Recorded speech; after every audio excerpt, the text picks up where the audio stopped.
Hi George, how are you? Now, we're on page 63 in your book, 65 in mine, and on the finances local church needed to ask for scriptures for the three ordinances and for the three church offices, and I had already gone over those things back on page 59, where we talked about ordinances. Sorry, can I have a Bible, please? And so that's how come it's kind of just brief. When I go through BAPTISTS, it kind of is a summary. It's not a proof text or anything like that. Where are we at? We're on page 63, I believe, Yes. on the financing local church. But the three ordinances and the three church offices were already discussed back on page 59. So I can just say see page 59. See page 59, that's how it works. Okay, we're talking about now the financing. How does a local church, I'm talking about a local church, how does it finance itself? Compare it with normal religions.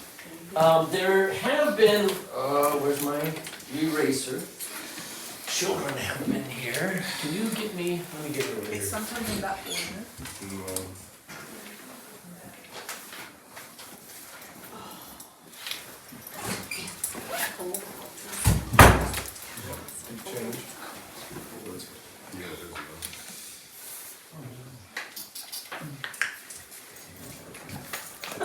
Nothing's working today. All right. In history, anybody know a way that churches were financed in history? History. Yeah, going back in history, how were churches normally financed? People were paid taxes. Okay, so governments funded them. Tithing, you're going back way back a bit further, and going back to the original. Yeah. But governments raised money from the people to give to the churches. The governments built the churches. When the governments weren't doing it, patrons were. Patrons would be like a very wealthy royal person, and they would basically have a church building built, and then they would pay for the bishop or the pastor there. Is that a good thing?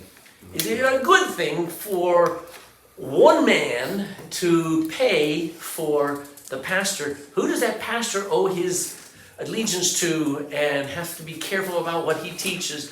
Who's he supposed to be worried about if he's being funded by a wealthy man? He'll be worried about that patron, that person who's financing him. And that's not what the church is designed to do. Who is the pastor accountable to? To the government? To the wallet. Who's a pastor accountable to? Well, to Jesus, yes, but he's not here at the moment in physical ways, so who is he accountable to? The congregation of people. To the congregation of people that he ministers to. And when churches get away from that and all of a sudden start to rely on tax income or bazaars, I love that name. We're having a church bazaar. When churches rely on all that type of income, they're missing the whole point. A pastor in a church is accountable for its own bills and for itself. So let's talk about the financing of a local church. And we'll start with Bill, if you would do on A. The giving of tithes, 1/10 of our income, and the offering to our church is God's way of supporting your local church and its ministries. Faithful stewardship, the responsible handling of our possessions involves giving the first fruits of our increase to the church. Okay, well, let's actually see what it is. Proverbs 3, 9, and 10. Now, who actually wants your first fruits? Now, first fruits, somebody define that. What does that mean? First portion of your income. The first portion of your income, right. Normally, we think of money, but let's go back just 100 years. Things were on a barter system, weren't they? People would, if you got paid in potatoes, or you got paid in rice. If you were in China, you got paid if you were in Rome, you were paid in salt. Somebody says, he's not worth his salt. That's where it comes from. So people were paid with different things. Now we just use money. But when you got crops, or you have cattle, or you have sheep, or whatever, and they produce more, and you have these news, what belongs well, 1/10 of it belongs to somebody. Find the verse there, Bill. Proverbs 3, 9, and 10.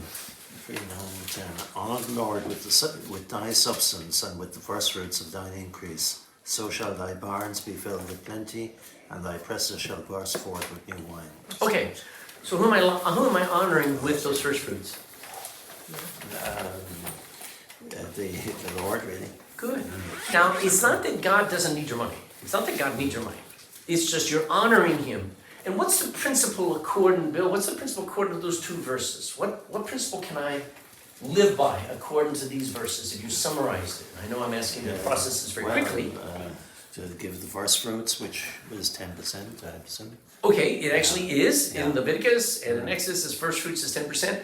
But what's the principle? What's the benefit? Why would I do that? Well, you're honoring God. Okay, I'm doing it because it's right. That's the first thing. But there's something else in the verse. Somebody help him. You're gonna get some more fruit. All right, God will give you more. And isn't that true? When I worked for the telephone company, when I was working on a project, and if I did it well, and I did it working with the other team, and we got things accomplished early instead of delays and like this, guess what we got? We got more projects. And that's just a basic principle of when you're faithful, people trust you and give you more. And God says, when you do things right, I will trust you with more. You can handle more. All right, keep going. So what's your fill in there? Fill in to the... To the Lord or to Yeah, God yeah, will yeah. work. Good, okay. Or the, sorry. Not because he needs our money, Psalm 24:1. Psalm 24:1.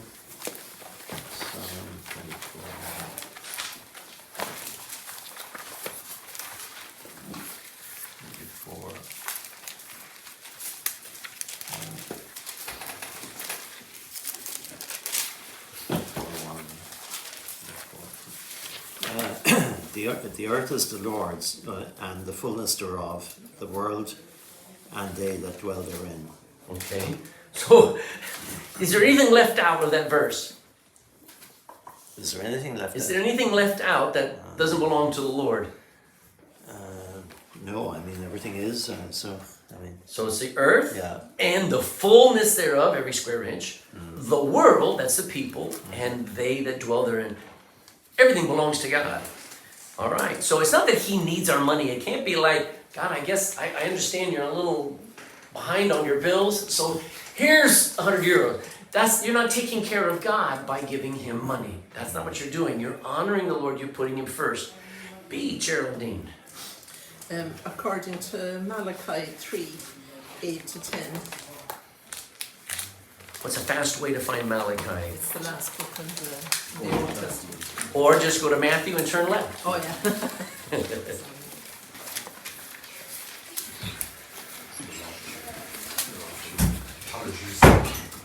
Sunday morning drivers. Oh, isn't that amazing? Someone was right behind me, right? To save his blessing. Will a man rob God? Yet ye have robbed me. But ye say, wherein have we robbed thee? In tithes and offerings. Ye are cursed with a curse, for ye have robbed me, even this whole nation. Bring ye all the tithes to the into the storehouse, that there may be meat in mine house, and prove me now herewith, saith the Lord of hosts, if I will not open you the windows of heaven, and pour you out a blessing, that there shall not be room enough to receive it. Okay, there's that principle again. You honor the Lord with your tithes, and God blesses you, okay? So, verse 8 asks a very strange question. What's the question that Malachi's asking the people that are listening to him? Will a man rob God? I mean, what does that mean? I mean, put it in your own words. Well, typically, I mean, rob, it's kind of a violent enough act, like it's, the removal of your possessions somehow being taken from you with force, But will a man rob God? Like, it's quite a violent thought, Okay. And yet it doesn't make sense because, who could be... Is it possible to rob God? Yeah. And yet we do. We do, yeah. Because I can't mug God, Yeah. But when I withhold tithes and offerings, I am robbing what is God. Now, give me an example of where we might rob someone, and it won't be violent, but it is still robbery. I'm looking for an example of it. It could be at work. Go ahead. Fraud. Huh? Fraud. Fraud, excellent. Yeah. Take advantage of somebody. That's most of the scams on the internet. 2.6 million euros is waiting for you because of the request of my dearly departed husband who died, leaving you in his will. You know, that's fraud. Okay. They want 250 euros from you to give you 2 million. That's how it works. So what other ways? Rob an employer of his time. Good. You can actually rob. What about if you went to the grocery store and you got 80 euros worth of groceries and then you just walked right out? You owe it to them to pay for those groceries. And so we have life and health, and we have every good gift. We have a job, we have income, and God says, I need you to pay 10%. You go, well, what do you need the money for? He doesn't need it. I need to learn to honor him. That's the principle. The question there, the first fruits of the increase, so does that mean it has to be money? No. I mean, if a farmer has a load of produce, could he come in here with all with his cabbages? Of course, he should negotiate it because he may bring in, I've got 4 tons of manure. He needs to figure out more. But you know, aren't there a lot of organizations that would love to have food from the grocery stores? And just to be able to feed people. There are ways of not just giving money. And it's true that there are more ways than just taking care of the poor. Tithing doesn't always have to go just to the church. I won't be bringing in my cash now. When Bill starts bringing in manure, we're in trouble. Okay. All right. Keep going there, Geraldine. Anyway, the Lord is very serious about the Christian making sure money does not become a god in his or her life. So 1 Timothy 6:10.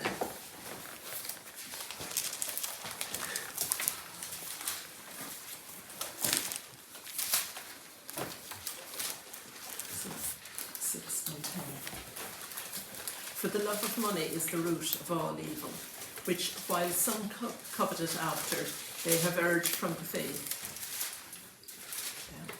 and pierced themselves through with many sorrows. Okay, if I give of my money, now that doesn't mean you give it all away. Okay, that's a very Catholic concept. But if I give of my money to God, He blesses me back. All right, that's a blessing. I seem to have more than I started with. But if I covet and hold on to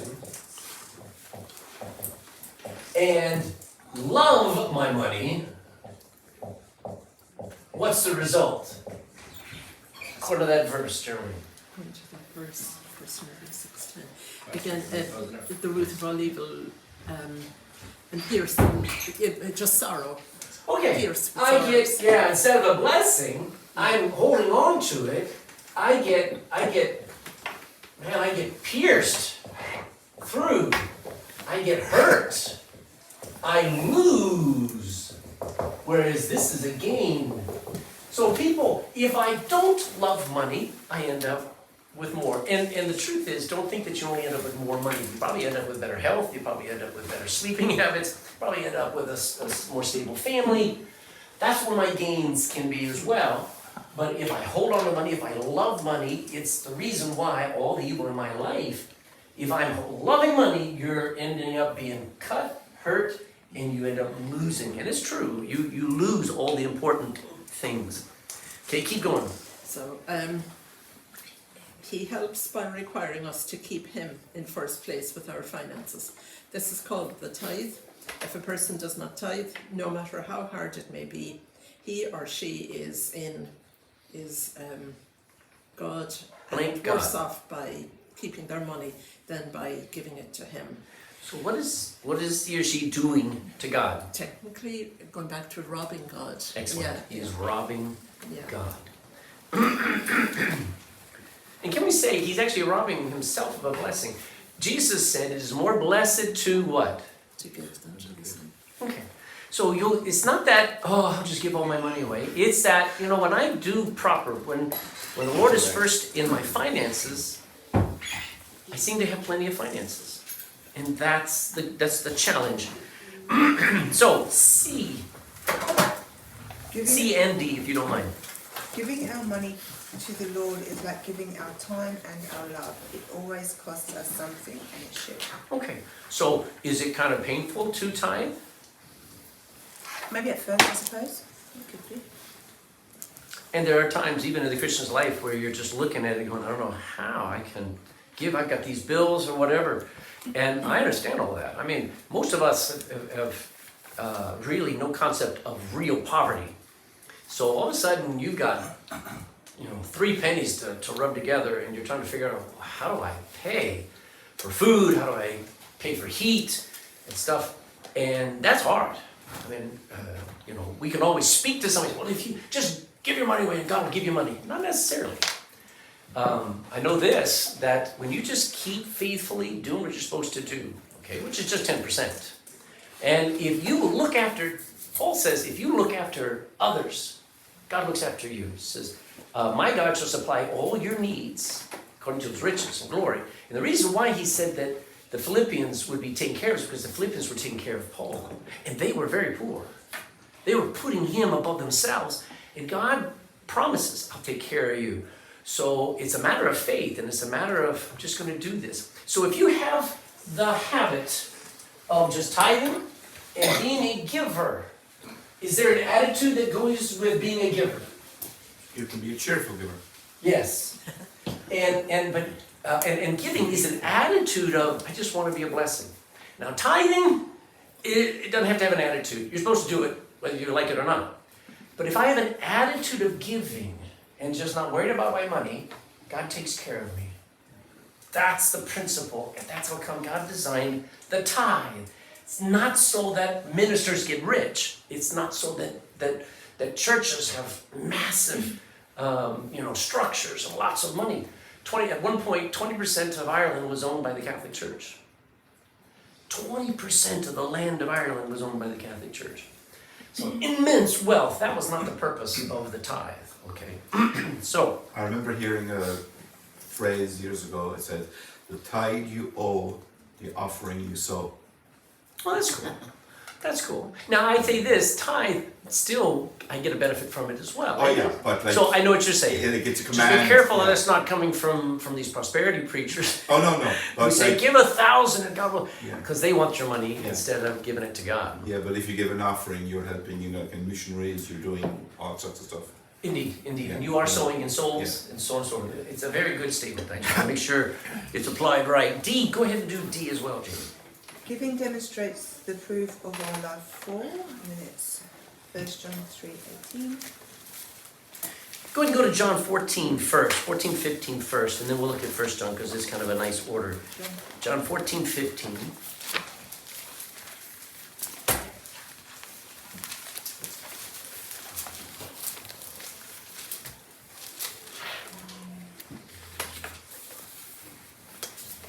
John 14:15 says, "If you love me, keep my commandments." Okay.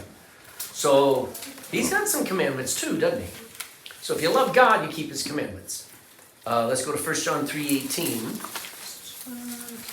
You say, I don't like commandments. I just want to be allowed to make my own choice. And yeah, you get your own choice. But if you love me, you'll keep my commandments. 1 John 3:18. It says, "My little children, let us not love in word, neither in tongue, but in deed and in truth." Put that in your own word, your words. That you should not just say things, you should behave and do things according to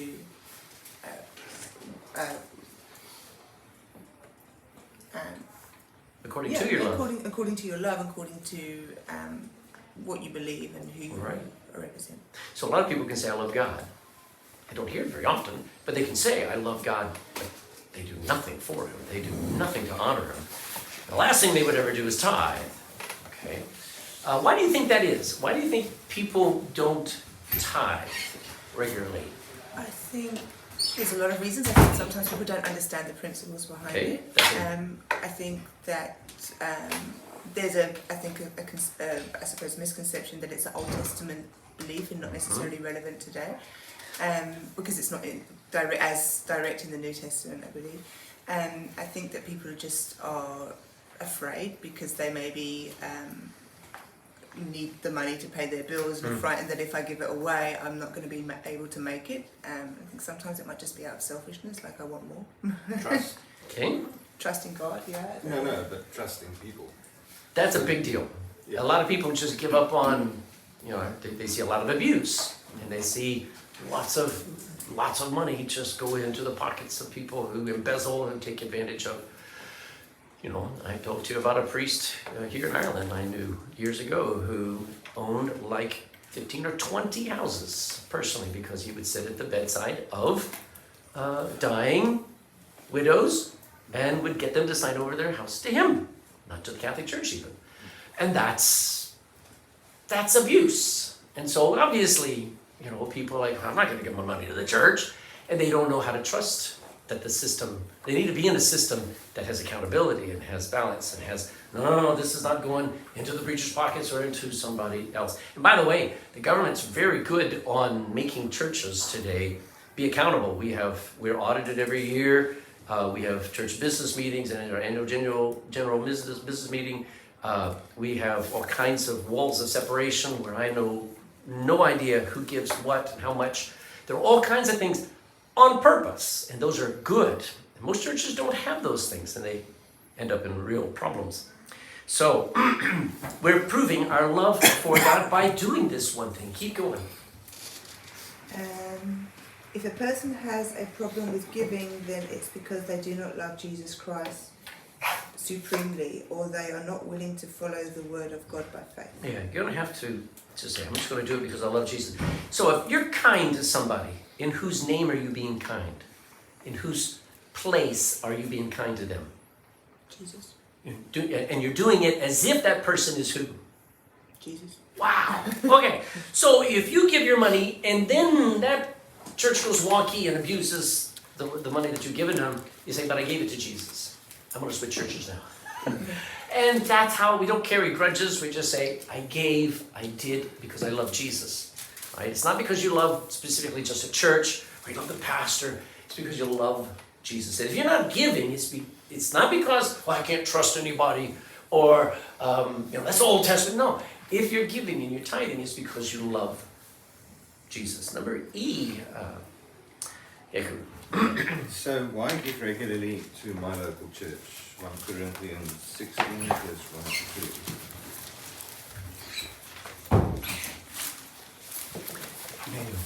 Turn off that heater back there.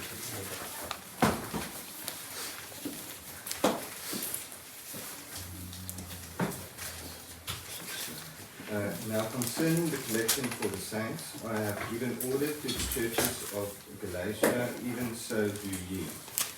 Upon the first day of the week, let every one of you lay by him in store, as God hath prospered him, that there be no gatherings when I come.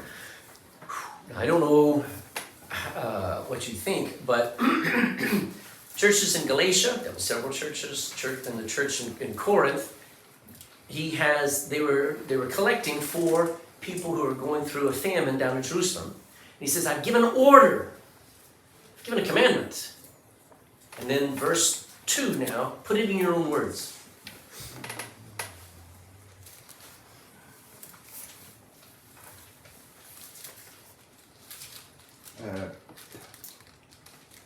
Every first day of the week, What day is that?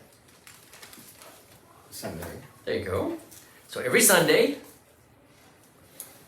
you give an offering. how many? Well, a tenth. No. How many? How many people are supposed to give? Everyone? So it's a commandment. Every Sunday, every one, how much should I give?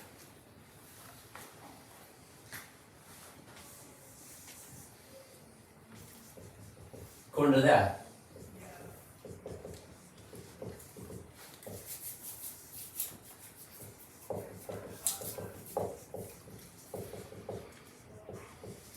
See that word prospered?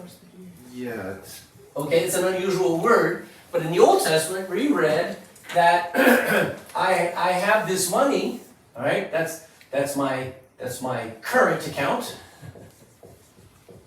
And then when I have my fruits, vegetables, cattle, or whatever, the first fruits belong to God, correct?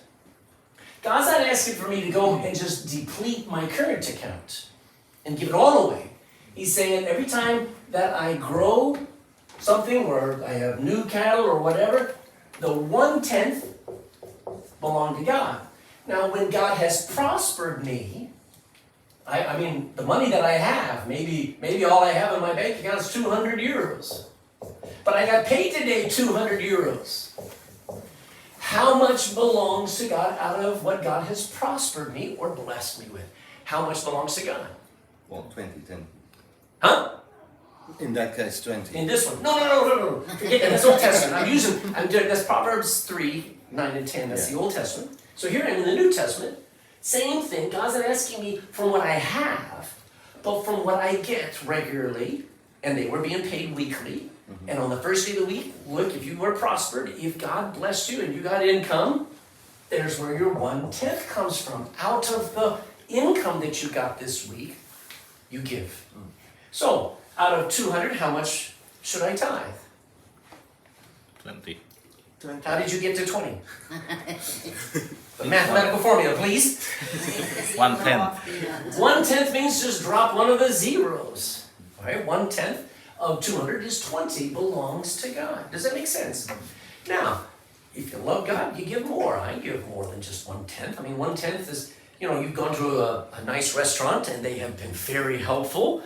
What is a nice thing to do? Not everybody does it, but what do? You give a tip to show them I appreciate all that you did for me and waiting on me, all right? And that's what we're doing when we give. We're giving more because we're showing appreciation. So does that make sense? Old Testament and New Testament. How often? Every week on Sunday. How many? All of us. It's not, well, those of you who want to give to this need, that's not what he's saying.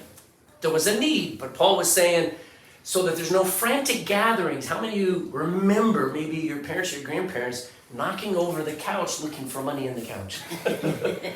Frantically trying to find money to pay for the electricity that week. That's the gatherings, the gathering together of some money to pay. Don't wait till the last minute to give, be regularly giving. That's what Paul is teaching. Is that post-tax or pre-tax? Pre-tax, but we haven't gotten there. Because the government doesn't have first dibs on my money, God does. Okay, let's go on. I told you, it's going to hurt. The best thing is to give it to him first before the government takes it out, you see. Yeah? Yeah, try doing that. But the government will put you in jail if you hide it from them. There are different ways. That's why I was asking you about the question I asked you a while ago. Okay, that's right. Denmark, they take over 50% of your income in taxes. France, they take up to 90. All right, so here we are. So number 1, we go on, Tom. Okay, number 1, to obey God. Let's go back to Proverbs 3, 9 and 10.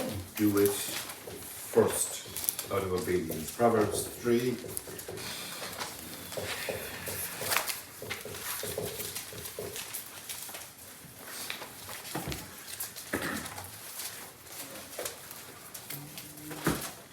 Proverbs 3, verses 9 and 10.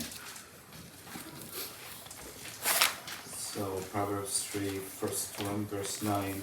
Honor the Lord with thy substance and with the first fruits of all thine increase. And verse 10. So shall thy barns be filled with plenty, and thy presses shall burst out with new wine. All right, so when you hear the words, honor the Lord with the first fruits of all that increase, is that a suggestion? It's a command. Good, all right. So we're doing it out of obedience. You teach a child, you give them for doing chores, or maybe they get a special bit of money. Wouldn't it be nice to teach them, now let's take 1/10 of that, let's give that in the offering at church. What good does that do them? I mean, they just lost money. But what good does that do them? They learn how to actually give to God. Yes, and to be obedient and to just do it because it's right. Okay, so there are things that we do because it's just right. Why do we teach our kids to brush their teeth? Because it's right. Now, when they grow older, they'll really thank you. Amen? All right. Number 2, Nita. So that your church can be self-sufficient, not dependent upon the government, bazaars, or bake sales, but upon the very people who assemble together there. It's probably the most important thing to realize that a church should be, is a child who's 14 years old. Whose responsibility is it to feed them, clothe them, teach them? Who's responsible? Parents. The parents. Now the kid's 27. Who's responsible for feeding, clothing, and continually teaching them?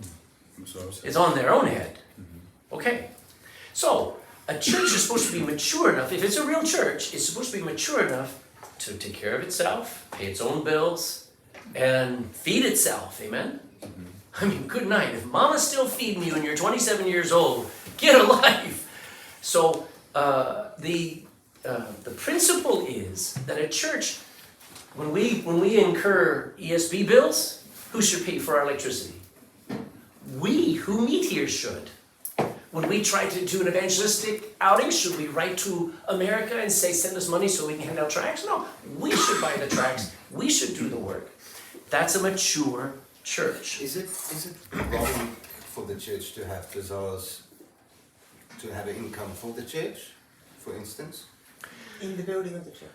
I would say, Well, yes, wherever. yeah, I would say this, you can do all kinds of things. It's when you rely on the bazaars instead of on the people. See, when the people are putting a $5 in to the church every week, when they've got 5,000 that they just earned that week, and when they're relying on people who don't go to that church to fund that church, Okay. that's the problem.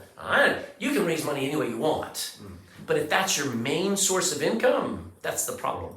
Yeah, I was just thinking if you have a project as a church and you want to reach a goal. Yes. Yeah. Yes, and we have done it. When we bought this building, we had actually asked for some other churches to help us, and we got about 30% of the money that went into this came from churches all over America, and they helped us because there was a bit of a gap to pay for this building. And I asked for it because we were striving, people were giving lots of money, but it was just like, if we don't buy this now, we will miss it. And so we pushed and we didn't have any bazaars or anything. Yeah. But that wasn't our main source of income. And if I constantly kept writing to America to get them to give us money, I'm doing you a disservice. I'm saying, yeah, we'll just be spoiled, we'll just live off of other people's income. No, we gotta live off our own. And we should do what we can afford to do, living within our means. And that's what we do. Okay.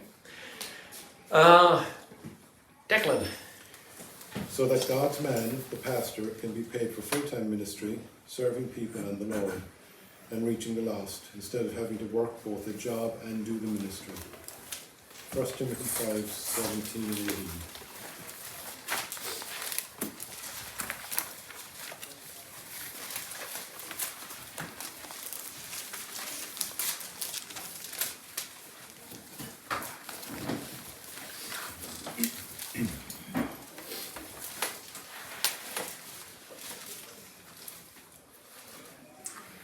Let the elders that rule well be counted worthy of double honour, especially they who labour in the word and doctrine.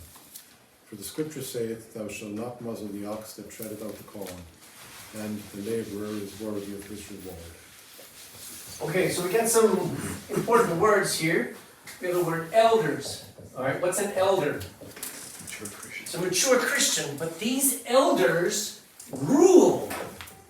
That means they're in a position of authority. What we call a ruling elder. A pastor. A shepherd. Okay? So, the elders that rule well are worthy of what? Double honour. Now let's define that. There are 2 honors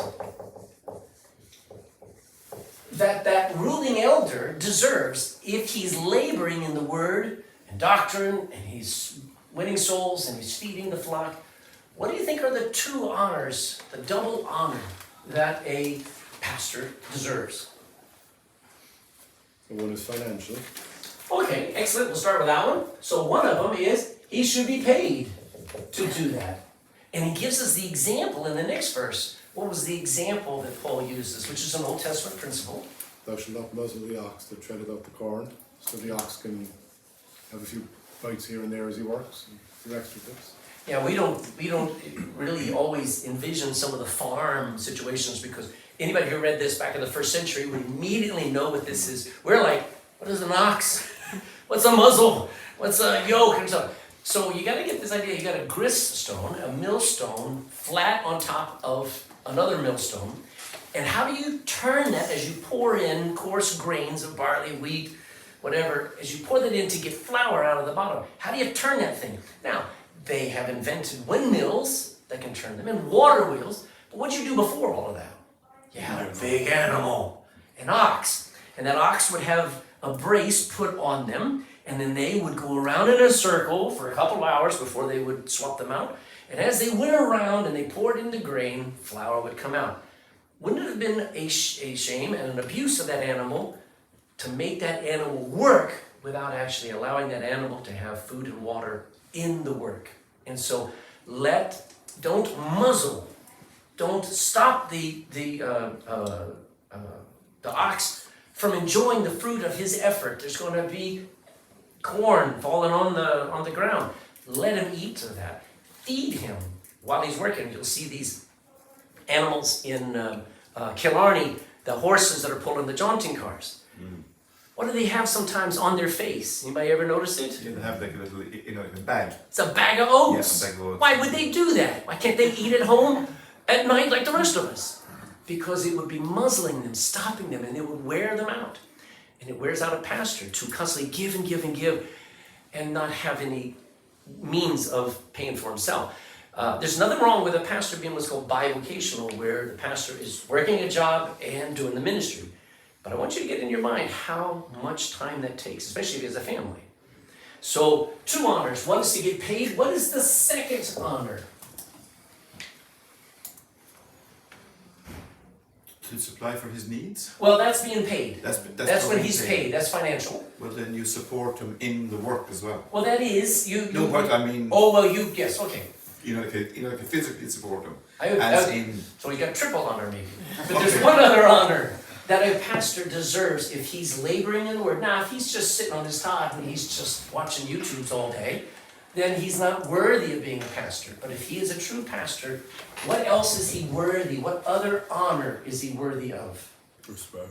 Thank you. Respect. And it's not that he is a Lord and he's so high, but boy, haven't we lost the ability to be respectful of one another? It's because we've stopped respecting everybody.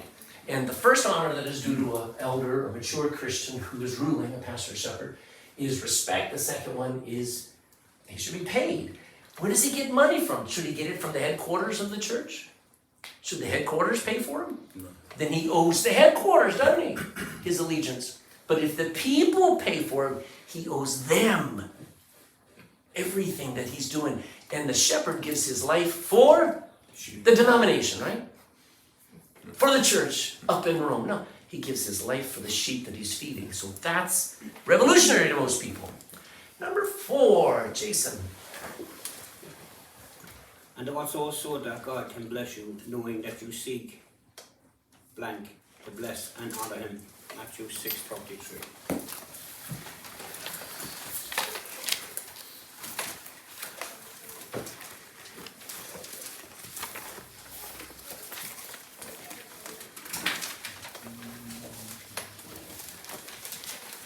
But seek ye first the kingdom of God and his righteousness, and all these things shall be added unto you.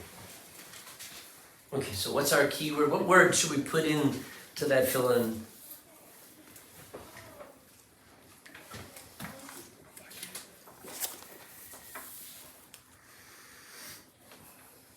Ye first.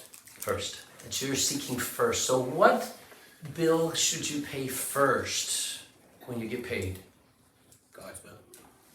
That's right. You pay the tithe, get that out of the way, and then you know the government's coming after its own 20% or whatever it's going for, and then you know the ESB is taking out money. Can you imagine? We live in a day where you don't even pay bills anymore, do we? I mean, we are working our tail off to get money electronically, and then we look at our account and it's all gone because every hand is in there. There's one bill that we still give willingly, and that's our tithe. So you can give it, into the box, or you can set it up electronically because everything else is coming out of the account. But isn't that funny? Everybody wants to take your money. Make sure God gets it first, or else he's always last. Unfortunately, the government take a lot of the salaries first course they before do. you get it. I know that. So I don't look at the net income. I go up to the I know. gross, which is a You strange said word. that first. The first income. All right. Let's see. All right. I know Go ahead. it's kind of like picky, but if things go out first direct debit or timing wise, I mean, if somebody tithes and they do their 10%, but just it goes out the next day and then other things go out first, is that important or is that It's not important. No, you have your heart's got to be right. Okay, you're trying to get it, and there's always going to be some things that are like, oh, that didn't work. I would just say this: if you have regular income, say you get $1,500 a week. I mean, you want a job like that, okay? You know you're going to get $1,500. You know your take-home pay is $1,220. Okay, which one do you tithe on? I want to tithe on that one. But I take that and I put $150 to God. All right, that's my tithe. I would take and say, all right, there's another 30 I would give to our missionaries. That's missions.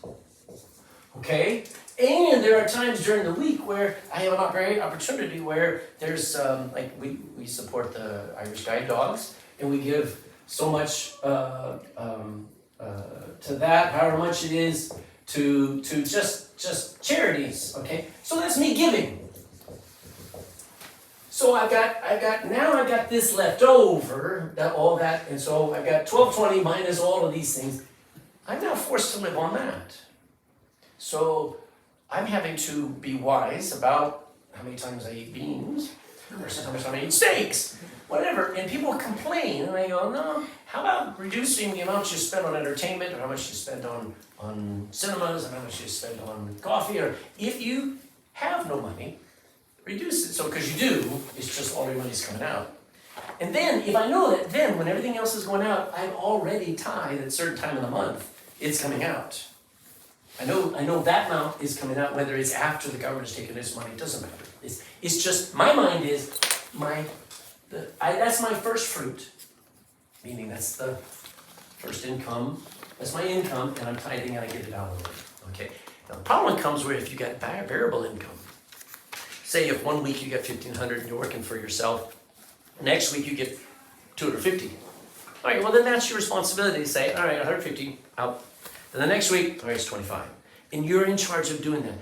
But isn't that a mark of maturity that says, I'm going to manage my finances. I'm just not going to throw it to the wind and just not give it all.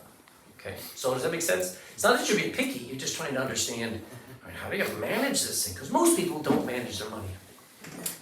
Okay, they sort of just wing it with go, for the best. Lord, how do we do this? So, okay. Any other questions? This money is usually one of those subjects that everybody wants to ask about. So we got more time. We'll pick up next week about joining the church. But we have a whole chapter, lesson 15, on finances and actually doing budgets and stuff. It's probably something they should teach in school. I know they cover it, but they don't cover it from a maturity point of view. Yeah. They don't cover it focusing on what's going to happen down the road.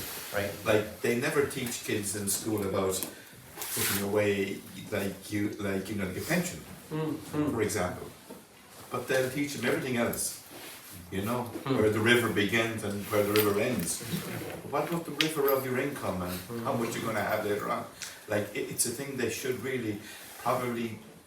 Transition year would be a very good place, but then not everybody does. It's kind of late at that point. I would say Probably start back At the beginning of secondary school, they ought to have home economics. And they ought to But have- they do have home economics. I know, but and home they do economics have- that actually teaches at a They deeper do have level. all that, Bacon. but, Yeah. Yeah, it's bacon. Just bacon. but they don't do the practical, what you wear and how you manage it, what you Yeah. have. We'd say these. We have lost several generations. Yeah. People have no common sense that we used to grow up with.